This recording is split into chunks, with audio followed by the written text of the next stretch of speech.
In last class, we studied about the political science third lesson, that is India and its relationship with other countries. In that, we were marking question answers. So, second one here, what are the reasons for tension between India and Pakistan? So, that the question is there. For that answer, you have to mark, that is page number 76. Page number 76. India and Pakistan heading is there. See, from you have to start from 6th line. See, 6th line, issues like terrorism, Jammu and Kashmir issue and water sharing disputes are there between both the countries. Both the countries have fought 3 wars. That much you have to write. Again, you have to continue.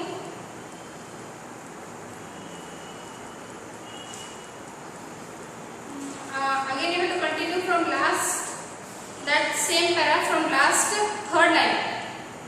Say, in spite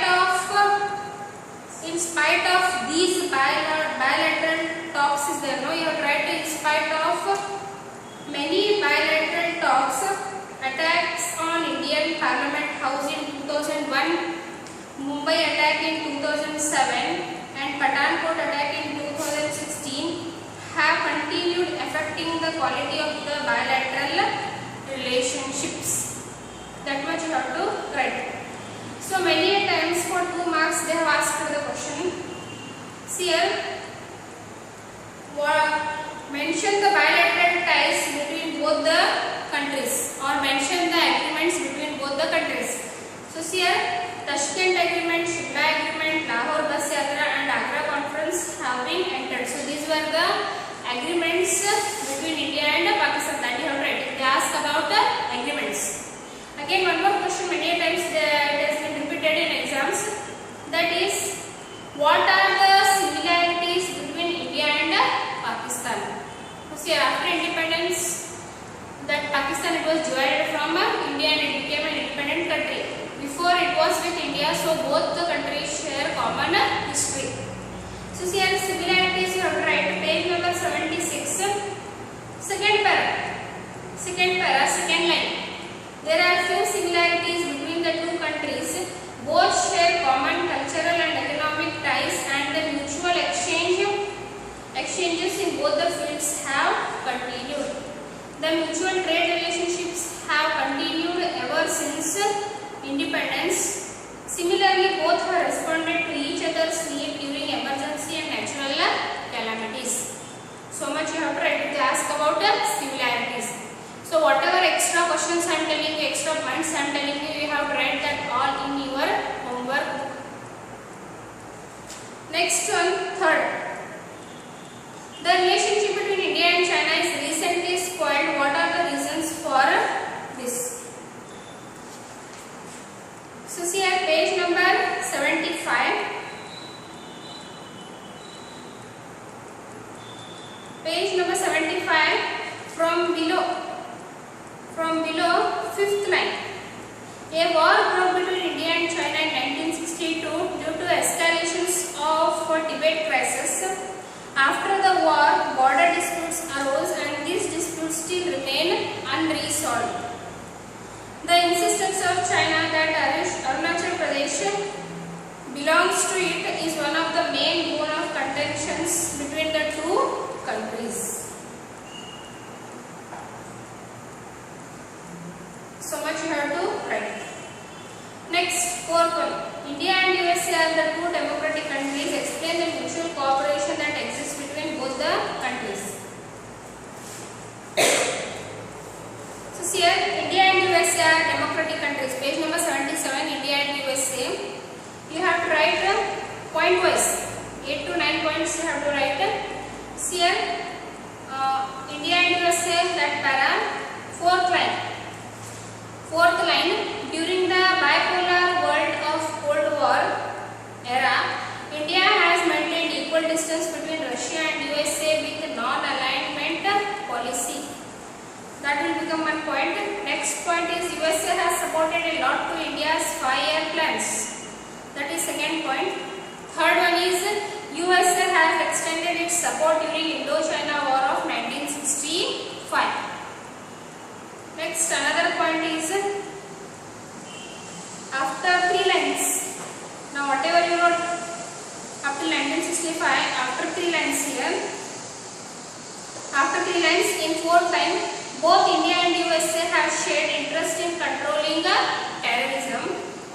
India enjoys better relationship with USA in the fields of foreign trade, science and technology, space science, education and other areas of mutual interest.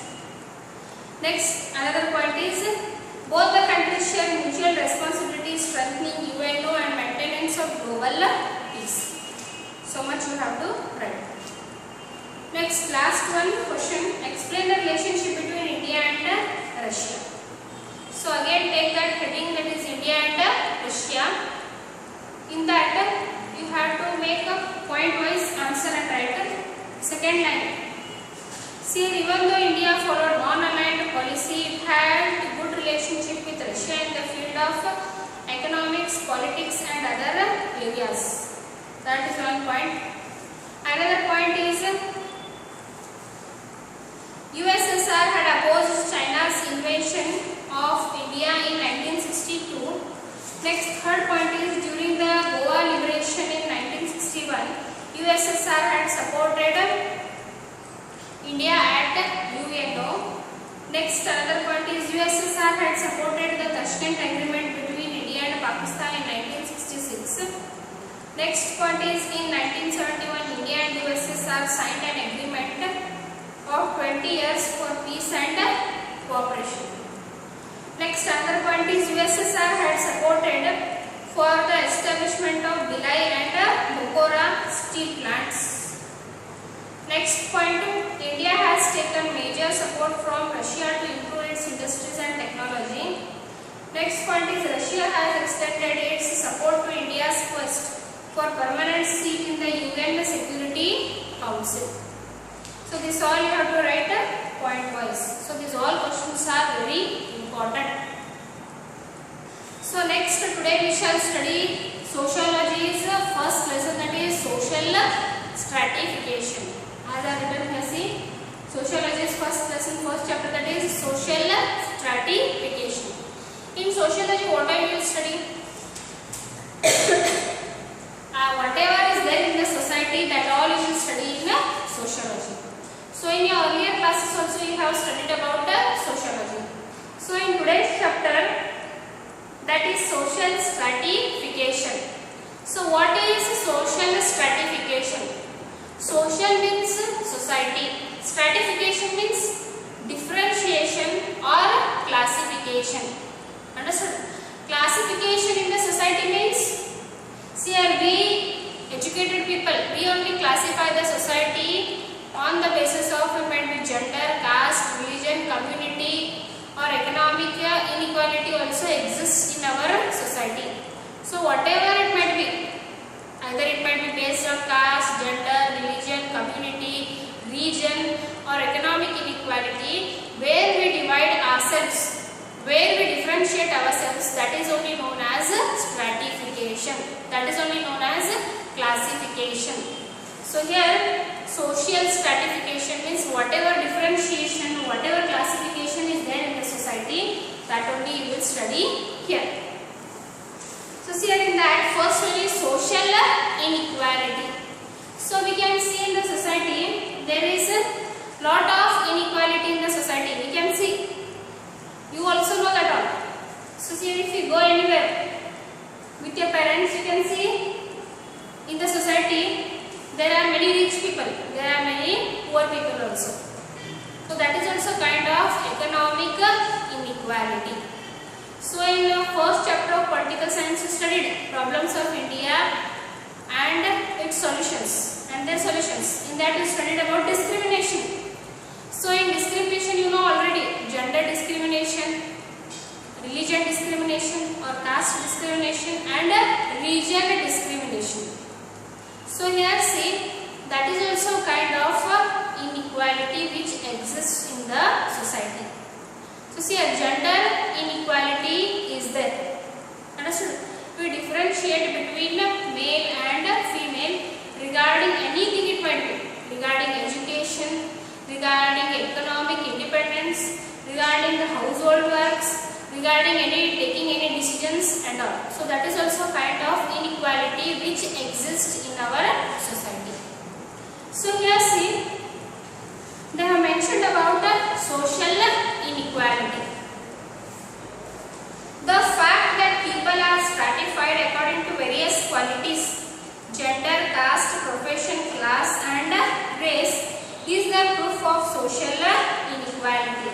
So already I said it. Social inequality means what? Whatever inequality is there in the society, whatever inequality is there in the society, that all comes under social inequality. Either it might be gender, region, caste, religion, profession, education, economically, whatever it is, that all comes under social inequality. The social inequalities are income sources. So here some are poor, some are rich, some are middle class. That all economically dividing ourselves, it depends upon the income. Whatever our parents earn, whatever their income is there, based on that we classify ourselves.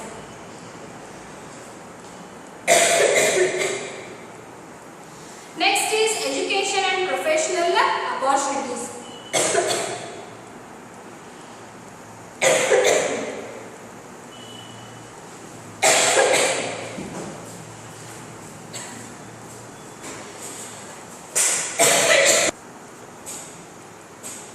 So see our income sources, whatever our parents earn, whatever their earnings is there, that is only income sources.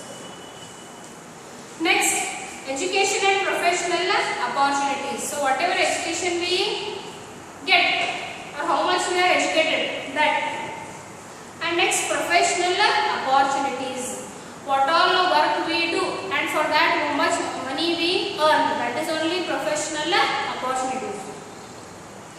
Health facilities and political representation and participation.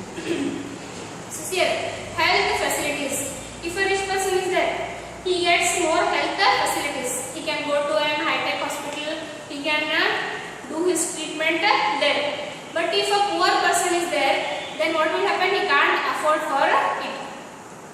So in these all fields you can see the inequalities. This means the social inequality is a result of already present unequal social opportunities. So whatever in society the unequal opportunities are there, in that all we can see social stratification. This is continued by providing unequal access to materials, resources, income opportunities, recognitions and status. So see here, why this all happen? Because few people they get the opportunity in improving themselves and few people they remain behind. When they remain behind, at that time what happened? Throughout their life they have to remain back only. They have to face all the problems. So see here, for example, by neglecting the social service sector like public health system, public education and social security, the life of the poor is made difficult. See here, one example they have given. By neglecting the social service sector like public health system, public education and social security. So in society we get these all things. Health facilities the poor also get, the government hospitals are there.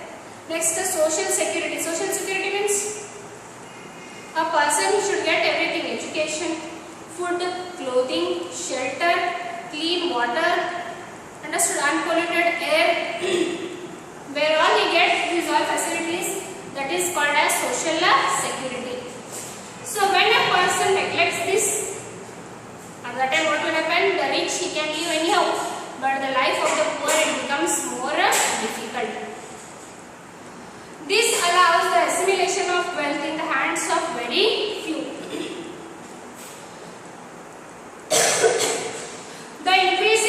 economic growth and the GDP have led to the creation 50 billionaires and 1 lakh millionaires.